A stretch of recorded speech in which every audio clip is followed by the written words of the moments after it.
জাতীয় বিশ্ববিদ্যালয় ডিগ্রি ভর্তি 2025 জাতীয় বিশ্ববিদ্যালয়ের অধীনে 2024-25 শিক্ষাবর্ষের নিয়মিত ডিগ্রি ভর্তিতে কারা আবেদন করতে পারবে এবং কারা আবেদন করতে পারবে না। বন্ধুরা, এই সমস্ত বিষয়গুলি নিয়ে কিন্তু আজকে আমার এই ভিডিওতে আলোচনা করা হবে। তাই এই বিষয়টি সম্পূর্ণ জানতে ভিডিওটি মোটেও স্কিপ না করে সম্পূর্ণ দেখবেন। আর যদি ভিডিওটি টেনে টেনে বা স্কিপ করে দেখেন তাহলে কিন্তু অনেক কিছু মিস করে যাবেন। তো আমরা এখন বিস্তারিত দেখব। তো এখানে দেখা যাচ্ছে যে ভর্তির যোগ্যতা কি কি লাগবে সেই বিষয়গুলি নিয়ে আলোচনা করব। তো এখানে প্রথমে হচ্ছে পাসিং ইয়ার, অর্থাৎ আপনার এসএসসি এবং এইচএসসি কত সালে পাস লাগবে। তো এখানে দেখা যাচ্ছে যে এসএসসি 2020 থেকে 2022 আর এইচএসসি পাস লাগবে 2022 থেকে 2024 সালের মধ্যে।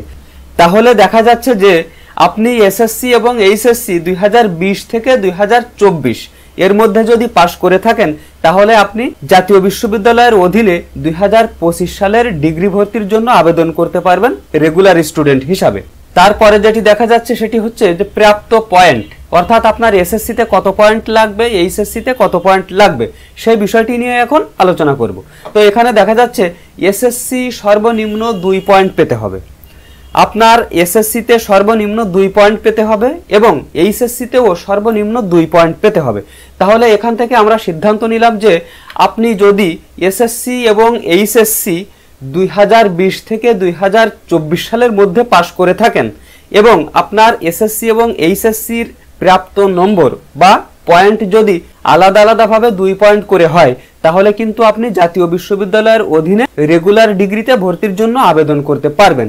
আর এই রেগুলার ডিগ্রি ভর্তির আবেদন কবে ছাড়বে, আরো কি কি যোগ্যতা লাগবে, এই সমস্ত বিষয় নিয়ে কিন্তু আমি সর্বক্ষণ খোঁজ খবর রাখছি। তাই এই বিষয় নিয়ে কিন্তু আরো আপডেট ভিডিও পরবর্তীতে আসবে। সেই ভিডিওগুলি সবার আগে পেতে আমার এই চ্যানেলটিকে অবশ্যই আপনারা সাবস্ক্রাইব করে রাখবেন।